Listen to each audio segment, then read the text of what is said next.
ಅನಾರೋಗ್ಯದಿಂದ ಬಳಲ್ತಾ ಇದ್ದಂತಹ ಸಂಸದ ವಿ ಶ್ರೀನಿವಾಸ ಪ್ರಸಾದ್ ನಿಧನರಾಗಿದ್ದಾರೆ. ಬೆಂಗಳೂರಿನ ಖಾಸಗಿ ಆಸ್ಪತ್ರೆಯಲ್ಲಿ ಚಿಕಿತ್ಸೆ ಫಲಕಾರಿಯಾಗದೆ ಕೊನೆಯುಸಿರೆಳೆದಿದ್ದಾರೆ.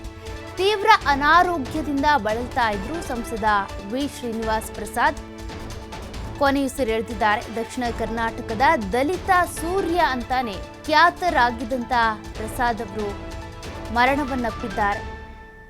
ಅನೇಕ ದಿನಗಳಿಂದ ಕೂಡ ಅನಾರೋಗ್ಯದಿಂದ ಬಳಲ್ತಾ ಇದ್ರು. ಇತ್ತೀಚೆಗೆ ಸಿಎಂ ಸಿದ್ದರಾಮಯ್ಯನವರು ಕೂಡ ಅವ್ರನ್ನ ಮಾತನಾಡಿಸ್ಕೊಂಡು ಬಂದಿದ್ರು. ಚಾಮರಾಜನಗರ ಸಂಸದರಾಗಿದ್ದಂತಹ ಶ್ರೀನಿವಾಸ ಪ್ರಸಾದ್ ಸಾವನ್ನಪ್ಪಿದ್ದಾರೆ. ಕಳೆದ ಮಾರ್ಚ್ 17ರಂದು ರಾಜಕೀಯ ನಿವೃತ್ತಿಯನ್ನ ಶ್ರೀನಿವಾಸ ಪ್ರಸಾದ್ ಘೋಷಣೆ ಮಾಡಿದ್ರು. ಅದಾದ ಬಳಿಕ ಸಿಎಂ ಸಿದ್ದರಾಮಯ್ಯನವರು ಕೂಡ ಅವ್ರನ್ನ ಮಾತನಾಡಿಸ್ಕೊಂಡು ಬಂದಿದ್ರು. ಆರೋಗ್ಯವನ್ನ ವಿಚಾರಿಸಿದ್ರು. ನಮಗೆ ಬೆಂಬಲ ಕೊಡಿ ಅನ್ನುವಂಥ ಮನವಿಯನ್ನು ಕೂಡ ಮಾಡ್ಕೊಂಡು ಬಂದಿದ್ರು. ಆದರೆ ತೀವ್ರ ಅನಾರೋಗ್ಯದಿಂದ ಬಳಲ್ತಾ ಇದ್ದಂತಹ ಸಂಸದ ವಿ ಶ್ರೀನಿವಾಸ್ ಅವರು ಚಿಕಿತ್ಸೆ ಫಲಕಾರಿಯಾಗದೆ ಸಾವನ್ನಪ್ಪಿದ್ದಾರೆ. ಬೆಂಗಳೂರಿನ ಖಾಸಗಿ ಆಸ್ಪತ್ರೆಯಲ್ಲಿ ಚಿಕಿತ್ಸೆ ನೀಡಲಾಗ್ತಾ ಇತ್ತು. ಆದರೆ ಚಿಕಿತ್ಸೆ ಫಲಕಾರಿಯಾಗಿಲ್ಲ, ಸಾವನ್ನಪ್ಪಿದ್ದಾರೆ. ಮೈಸೂರು ಚಾಮರಾಜನಗರದ ಭಾಗದ ಪ್ರಭಾವಿ ದಲಿತ ಮುಖಂಡರಾಗಿದ್ದರು. ಸ್ವಾಭಿಮಾನಿ ರಾಜಕಾರಣಿ ಅಂತಾನೆ ಹೆಸರುವಾಸಿಯಾಗಿದ್ದರು. ಮೂಲತಃ ಮೈಸೂರಿನ ಅಶೋಕಪುರಂನವರಾದಂಥ ಇವರು ಚಾಮರಾಜನಗರ ಮೀಸಲು ಲೋಕಸಭಾ ಕ್ಷೇತ್ರದಿಂದ ಸ್ಪರ್ಧಿಸಿ ಗೆದ್ದಿದ್ರು. ಸಂಸದರಾಗಿ ಕಾರ್ಯನಿರ್ವಹಿಸಿದ್ರು. ಅದಾದ ಬಳಿಕ ರಾಜಕೀಯ ನಿವೃತ್ತಿಯನ್ನು ಕೂಡ ಪಡ್ಕೊಂಡಿದ್ರು. ಸತತ 50 ವರ್ಷಗಳ ರಾಜಕೀಯ ಜೀವನಕ್ಕೆ ಶ್ರೀನಿವಾಸ ಪ್ರಸಾದ್ ನಿವೃತ್ತಿಯನ್ನು ಘೋಷಣೆ ಮಾಡಿದ್ರು. 1947 ಆಗಸ್ಟ್ 6ರಂದು ಮೈಸೂರಿನಲ್ಲಿ ಶ್ರೀನಿವಾಸ ಪ್ರಸಾದ್ ಅವರು ಜನಿಸ್ತಾರೆ. ಅವರ ಕೊಡುಗೆಗಳು ಅಪಾರ. ದಲಿತ ನಾಯಕ ಅಂತ ಪ್ರಸಿದ್ಧಿಯನ್ನು ಪಡ್ಕೊಂಡಂತಹ ನಾಯಕರು ಇವರು. ಶ್ರೀನಿವಾಸ ಪ್ರಸಾದ್ ಅವರು ಇಲ್ಲಿವರೆಗೂ ಕೂಡ ಅನೇಕ ಕೊಡುಗೆಗಳನ್ನು ಕೊಟ್ಟಿದ್ದಾರೆ. ರಾಜಕೀಯ ಜೀವನಕ್ಕೆ ಸಂಬಂಧಪಟ್ಟಂತೆ ಅವರ ಕೊಡುಗೆಗಳು ಅಪಾರವಾದದ್ದು. 1947 ಆಗಸ್ಟ್ 6ರಂದು ಮೈಸೂರಿನಲ್ಲಿ ಜನಿಸ್ತಾರೆ. 1974ರಲ್ಲಿ ರಾಜಕೀಯಕ್ಕೆ ಶ್ರೀನಿವಾಸ ಪ್ರಸಾದ್ ಅವರು ಪಾದಾರ್ಪಣೆ ಮಾಡ್ತಾರೆ. 1980ರಲ್ಲಿ ಮೊದಲ ಬಾರಿಗೆ ಕಾಂಗ್ರೆಸ್ನಿಂದ ಚಾಮರಾಜನಗರಕ್ಕೆ ಸಂಸದರಾಗಿ ಆಯ್ಕೆಯಾಗ್ತಾರೆ. ಅದಾದ ಬಳಿಕ 1984, 89, 91ರಲ್ಲೂ ಕೂಡ ಕಾಂಗ್ರೆಸ್ನಿಂದ ಜಯಗಳಿಸ್ತಾರೆ. 1999ರಿಂದ JDU ಪಕ್ಷದಿಂದ ಸ್ಪರ್ಧಿಸ್ತಾರೆ. ಅಲ್ಲೂ ಕೂಡ ಗೆಲುವನ್ನು ಸಾಧಿಸ್ತಾರೆ. ವಾಜಪೇಯಿಯವರ ಸಂಪುಟದಲ್ಲಿ 1999ರಿಂದ 2004ರವರೆಗೂ ಆಹಾರ ಮತ್ತು ಗ್ರಾಹಕ ವ್ಯವಹಾರಗಳ ಸಚಿವರಾಗಿ ಕೂಡ ಕಾರ್ಯನಿರ್ವಹಿಸಿದ್ರು. ಅದಾದ ಬಳಿಕ ಕಾಂಗ್ರೆಸ್ ಸೇರಿ 2008ರಲ್ಲಿ ನಂಜನಗೂಡು ಶಾಸಕರಾಗಿ ಕೂಡ ಆಯ್ಕೆಯಾಗ್ತಾರೆ. ಶಾಸಕರಾಗಿ ಕೂಡ ಕಾರ್ಯನಿರ್ವಹಿಸ್ತಾರೆ. 2013ರಲ್ಲಿ ಮತ್ತೆ ಶಾಸಕರಾಗಿ ಸಿದ್ದರಾಮಯ್ಯನವರ ಸಂಪುಟದಲ್ಲಿ ಕಂದಾಯ ಮತ್ತು ಮುಜರಾಯಿ ಸಚಿವರಾಗಿ ಅಲ್ಲೂ ಕಾರ್ಯನಿರ್ವಹಿಸ್ತಾರೆ. ಒಟ್ಟು 14 ಬಾರಿ ಚುನಾವಣೆಗೆ ಸ್ಪರ್ಧಿಸಿದ್ರು. 11 ಬಾರಿ ಗೆಲುವನ್ನು ಸಾಧಿಸಿದ್ರು ಶ್ರೀನಿವಾಸ ಪ್ರಸಾದ್ ಅವರು. 6 ಬಾರಿ ಲೋಕಸಭೆಗೆ ಆಯ್ಕೆಯಾಗಿದ್ರು. 5 ಬಾರಿ ವಿಧಾನಸಭೆಗೆ ಅಂದರೆ ಶಾಸಕರಾಗಿ ಆಯ್ಕೆಯಾಗಿದ್ರು. 2016ರಲ್ಲಿ ಸಂಪುಟದಿಂದ ತೆಗೆದಂಥ ಸಂದರ್ಭದಲ್ಲಿ ಸಿದ್ದರಾಮಯ್ಯನವರ ವಿರುದ್ಧ ಮುನಿಸ್ಕೊಂಡಿದ್ರು. ಅದಾದ ಬಳಿಕ BJPಯನ್ನು ಸೇರಿದ್ರು. ಸಿದ್ದರಾಮಯ್ಯನವರ ಮೇಲೆ ಅವರಿಗೆ ಒಂದಷ್ಟು ಮುನಿಸಿತ್ತು, ಸಂಪುಟದಿಂದ ತೆಗೆದಿದ್ದಾರೆ ಅನ್ನುವಂಥ ಕಾರಣಕ್ಕೆ. ಅದಾದಮೇಲೆ 2019ರಲ್ಲಿ ಚಾಮರಾಜನಗರ ಲೋಕಸಭಾ ಕ್ಷೇತ್ರದಿಂದ BJPಯಿಂದ ಸ್ಪರ್ಧಿಸಿ ಗೆದ್ದಿರ್ತಾರೆ. ಇನ್ನು 2024ಕ್ಕೆ ಟಿಕೆಟ್ ಸಿಗಲ್ಲ ಅನ್ನುವಂಥ ಅನುಮಾನ ಇತ್ತು. ಅದಾದ ಬಳಿಕ ಅವರು ರಾಜಕೀಯ ನಿವೃತ್ತಿಯನ್ನು ಕೂಡ ಘೋಷಣೆ ಮಾಡ್ತಾರೆ. ಯಾವ ಪಕ್ಷಕ್ಕೂ ನಾನಿಲ್ಲ ಅನ್ನೋ ರೀತಿಯಾಗಿ ದೂರ ಉಳ್ಕೊಂಡಿದ್ರು ರಾಜಕೀಯದಿಂದ.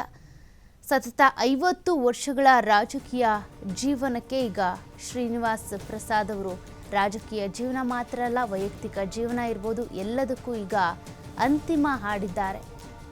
ಅವರ ನಿಧನಕ್ಕೆ ಅನೇಕರು ಕೂಡ ಗಣ್ಯರು ಸೇರಿದಂತೆ ಈಗ ಕಂಬನಿ ಮಿಡಿತಾ ಇದ್ದಾರೆ. ಇತ್ತೀಚೆಗೆ ಸಿಎಂ ಸಿದ್ದರಾಮಯ್ಯನವರು ಅವರನ್ನು ಭೇಟಿ ಮಾಡಿ ಅವರ ಅನಾರೋಗ್ಯವನ್ನು ನೋಡಿ ಮಾತನಾಡಿಸಿ, ನೀವು ದಲಿತ ನಾಯಕ, ಪ್ರಭಾವಿ ನಾಯಕ, ನಮ್ಮ ಕಾಂಗ್ರೆಸ್ಗೆ ನಿಮ್ಮ ಬೆಂಬಲ ಇರಲಿ ಅನ್ನುವಂಥ ಮನವಿಯನ್ನು ಕೂಡ ಮಾಡ್ಕೊಂಡು ಬಂದಿದ್ದರು. ಅಂದರೆ ಅಷ್ಟು ರಾಜಕೀಯ ಜೀವನದಲ್ಲಿ ಅವರು ನೈಪುಣ್ಯತೆಯನ್ನು ಪಡ್ಕೊಂಡಿದ್ರು. 11 ಬಾರಿ ಗೆಲುವನ್ನು ಸಾಧಿಸಿರುವಂಥ ನಾಯಕ ಇವರು.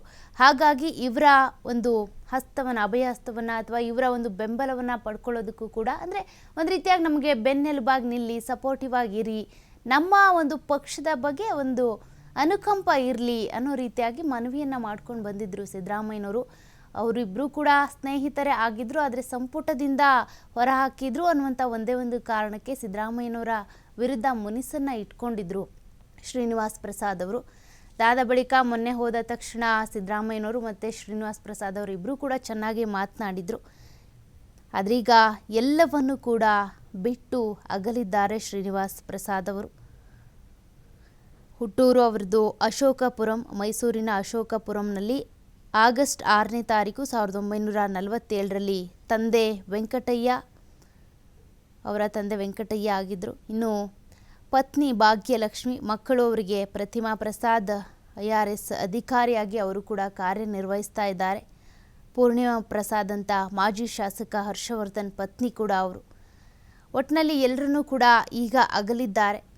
ರಾಜ್ಯಶಾಸ್ತ್ರದಲ್ಲಿ MA ಪದವಿಯನ್ನು ಪಡ್ಕೊಂಡಿದ್ರು ಶ್ರೀನಿವಾಸ ಪ್ರಸಾದ್ ಅವರು. 1974ರಲ್ಲಿ ಚುನಾವಣಾ ರಾಜಕೀಯವನ್ನು ಪ್ರವೇಶಿಸಿ 1974ರಲ್ಲಿ ಕೃಷ್ಣರಾಜ ಕ್ಷೇತ್ರದ ಉಪಚುನಾವಣೆ ಮತ್ತು 1978ರಲ್ಲಿ ಟಿ ನರಸೀಪುರ ವಿಧಾನಸಭಾ ಕ್ಷೇತ್ರದಲ್ಲಿ ಸ್ಪರ್ಧೆ ಮಾಡಿ ಅಲ್ಲಿ ಮೊದಲ ಬಾರಿಗೆ ಸೋಲನ್ನು ಕಂಡಿದ್ರು.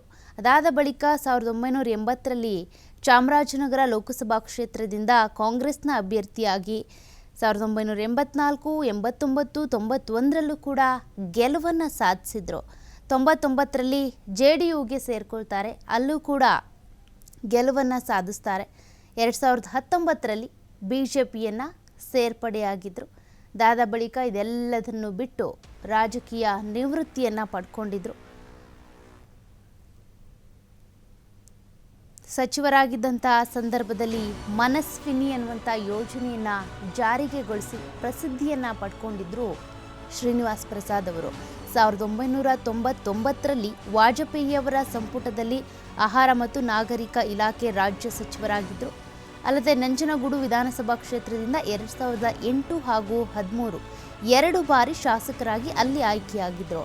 ಸಿದ್ದರಾಮಯ್ಯನವರ ಸಂಪುಟದಲ್ಲಿ ಕಂದಾಯ ಸಚಿವರಾಗಿದ್ದಂಥ ಶ್ರೀನಿವಾಸ್ ಪ್ರಸಾದ್ ಅವರು ಅವಿವಾಹಿತ ಮಹಿಳೆಯರಿಗೆ ಅಂತ ಮಾಶಾಸನ ನೀಡುವಂಥ ಮಹತ್ವದ ಮನಸ್ವಿನಿ ಯೋಜನೆಯನ್ನು ತರುವ ಮೂಲಕ ಜನರಿಗೆ ಹತ್ತಿರವಾಗಿದ್ದರು. 2017ರಲ್ಲಿ ಸಚಿವ ಸಂಪುಟ ಪುನರ್ರಚನೆಯ ಸಂದರ್ಭದಲ್ಲಿ ಅನಾರೋಗ್ಯ ನೆಪವನ್ನು ಇಟ್ಕೊಂಡು ಇವರನ್ನ ಸಂಪುಟದಿಂದ ಹೊರಗಿಡಲಾಗಿತ್ತು. ಹಾಗಾಗಿ ಇವರು ಸಿದ್ದರಾಮಯ್ಯನವರ ವಿರುದ್ಧ ಮುನಿಸ್ಕೊಂಡು ಕಾಂಗ್ರೆಸ್ಸನ್ನು ತೊರೆತಿದ್ರು. ಅದಾದ ಬಳಿಕ BJPಯನ್ನು ಸೇರಿಕೊಂಡಿದ್ರು. 2018ರಲ್ಲಿ ನಡೆದಂಥ ಉಪಚುನಾವಣೆ ಏನಿದೆ, ಆಗ BJPಯಿಂದ ಅವರು ಸ್ಪರ್ಧೆ ಮಾಡಿದರು.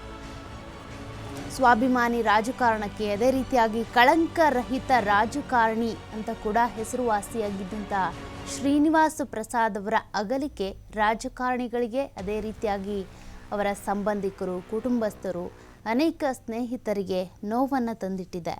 ಚಾಮರಾಜನಗರ ಲೋಕಸಭಾ ಕ್ಷೇತ್ರದಲ್ಲಿ ತಮ್ಮದೇ ಆದಂಥ ಹಿಡಿತವನ್ನು ಹೊಂದಿದ್ರು ಇವರು. 2019ರಲ್ಲಿ BJP ಅಭ್ಯರ್ಥಿಯಾಗಿ ಗೆಲುವು ಸಾಧಿಸಿದಂಥ ಸಂದರ್ಭದಲ್ಲೂ ಕೂಡ ಅವರ ಬಗ್ಗೆ ಅಪಾರ ಗೌರವವಿತ್ತು. ಅದೇ ರೀತಿಯಾಗಿ ಅವರ ಈ ಮನಸ್ವಿನಿ ಯೋಜನೆ ಏನಿದೆ ಅದು ಬಹಳ ಎಫೆಕ್ಟಿವ್ ಆಗಿತ್ತು, ಪರಿಣಾಮಕಾರಿಯಾಗಿತ್ತು. ಆ ಮೂಲಕ ಚಾಮರಾಜನಗರ ಲೋಕಸಭಾ ಕ್ಷೇತ್ರದ ಇತಿಹಾಸದಲ್ಲೇ ಇವರು ಮೊದಲ ಬಾರಿಗೆ ಕಮಲವನ್ನು ಅರಳಿಸಿದ್ರು. ಅಂದರೆ ಅಲ್ಲಿವರೆಗೂ ಕಾಂಗ್ರೆಸ್ನ ಭದ್ರಕೋಟೆ ಆಗಿದ್ದಂಥ ಚಾಮರಾಜನಗರದಲ್ಲಿ ಇವರು BJP ಅಂದರೆ ಕಮಲ ಅರಳುವಂತೆ ಮಾಡಿದ್ರು. 2019ರ ಈ ಉಪಚುನಾವಣೆಯಲ್ಲಿ ಗೆದ್ದು ಅಲ್ಲಿ BJPಗೆ ಒಂದು ರೀತಿಯಾಗಿ ಭದ್ರಕೋಟೆ ನಿರ್ಮಾಣ ಮಾಡುವಂಥ ಕೆಲಸವನ್ನು ಕೂಡ ಇವರು ಮಾಡಿಕೊಟ್ಟಿದ್ರು. ಒಟ್ಟು 6 ಬಾರಿ ಆಯ್ಕೆಯಾದ ಹೆಗ್ಗಳಿಕೆ ಪಾತ್ರ ಇವ್ರದ್ದು. ಯಾವಾಗಲೂ ಕೂಡ ಕಳಂಕರಹಿತ ರಾಜಕಾರಣಿ ಅಂತ ಕರೆಸ್ಕೊಳ್ತಾ ಇದ್ರು. ರಾಜಕೀಯ ಜೀವನದುದ್ದಕ್ಕೂ ಕೂಡ ಹೆಸರು ಕೆಡಿಸ್ಕೊಳ್ಳಿಲ್ಲ ಎಲ್ಲೂ. CM ಸಿದ್ದರಾಮಯ್ಯನವರ ವಿರುದ್ಧ ಮುನಿಸ್ಕೊಂಡ್ರು ಅಂತ ಅಂದರೆ ಸಚಿವ ಸಂಪುಟದಿಂದ ಹೊರಗಿಟ್ರು ಅನ್ನೋ ಕಾರಣಕ್ಕೆ ಮುನಿಸ್ಕೊಂಡು ಹೊರಗೆ ಬಂದಿದ್ರಷ್ಟೇ. ಆಮೇಲೆ BJP ಸೇರ್ಪಡೆ ಆಗಿದ್ರು ಬಿಟ್ಟರೆ ಬೇರೆ ಯಾವುದೇ ರೀತಿಯ ಆರೋಪಗಳು ಇವ್ರ ಮೇಲೆ ಇರಲಿಲ್ಲ. ರಾಜಕೀಯ ಪ್ರವೇಶಿಸಿ 50 ವರ್ಷ ತುಂಬಿದ ಹಿನ್ನೆಲೆ ಮಾರ್ಚ್ 17ನೇ ತಾರೀಕು ಸುವರ್ಣ ಮಹೋತ್ಸವವನ್ನು ಆಚರಿಸಿ ಚುನಾವಣಾ ರಾಜಕೀಯ ಹಾಗೂ ಸಕ್ರಿಯ ರಾಜಕೀಯಕ್ಕೆ ಅವರು ನಿವೃತ್ತಿಯನ್ನು ತಾವಾಗೇ ಘೋಷಣೆ ಮಾಡಿದರು. ರಾಜಕೀಯ ನಿವೃತ್ತಿ ಘೋಷಿಸಿದ್ರೂ ಕೂಡ ಪ್ರಸ್ತುತ ನಡೆದಂಥ ಲೋಕಸಭಾ ಚುನಾವಣೆಯಲ್ಲಿ ಶ್ರೀನಿವಾಸ್ ಪ್ರಸಾದ್ ಅವರ ಬೆಂಬಲ ಪಡೆಯೋದಕ್ಕೆ ಅಂತ ಕಾಂಗ್ರೆಸ್ ನಾಯಕರು ಈಗಾಗಲೇ ನಾನು ಹೇಳಿದಾಗೆ ಸಿದ್ದರಾಮಯ್ಯನವರು ಕೂಡ ಅವ್ರನ್ನ ಭೇಟಿ ಮಾಡಿದ್ರು. ನಮಗೆ ಅಂದರೆ ಅವರ ಸಹಕಾರ ಬೇಕು ಅಂತ 11 ಬಾರಿ ಗೆದ್ದಂಥವ್ರು, 6 ಬಾರಿ ವಿಧಾನಸಭೆಗೆ ಆಯ್ಕೆಯಾದಂಥವ್ರು. ಹಾಗಾಗಿ ನಿಮ್ಮ ಒಂದು ಅನುಕಂಪದ ಅಲೆ ನಮ್ಮ ಪಕ್ಷದ ಮೇಲೆ ಇರಲಿ ಅನ್ನುವಂಥ ಮನವಿಯನ್ನು ಕೂಡ ಮಾಡಿಕೊಂಡಿದ್ರು. ಈ ಮೂಲಕ ಅವರ ರಾಜಕೀಯ ಜೀವನ ಇರ್ಬೋದು, ಚಾಮರಾಜನಗರದಲ್ಲಿ ಬರುವಂತಹ ಅವರ ಹಿಡಿತ ಏನಿದೆ, ರಾಜಕೀಯ ಹಿಡಿತ, ಅದೆಲ್ಲದೂ ಕೂಡ ಈ ಭೇಟಿಗೆ ಸಾಕ್ಷಿಯಾಗಿತ್ತು. ದೀರ್ಘಕಾಲ ಅವರು ಮೂತ್ರಪಿಂಡ ಸಮಸ್ಯೆಯಿಂದ ಬಳಲ್ತಾ ಇದ್ರು.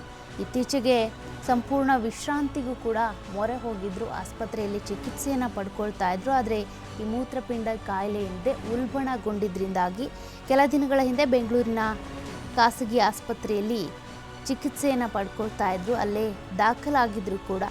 ಆದರೂ ಕೂಡ ಚಿಕಿತ್ಸೆ ಫಲಕಾರಿಯಾಗದೆ ಸಾವನ್ನಪ್ಪಿದ್ದಾರೆ.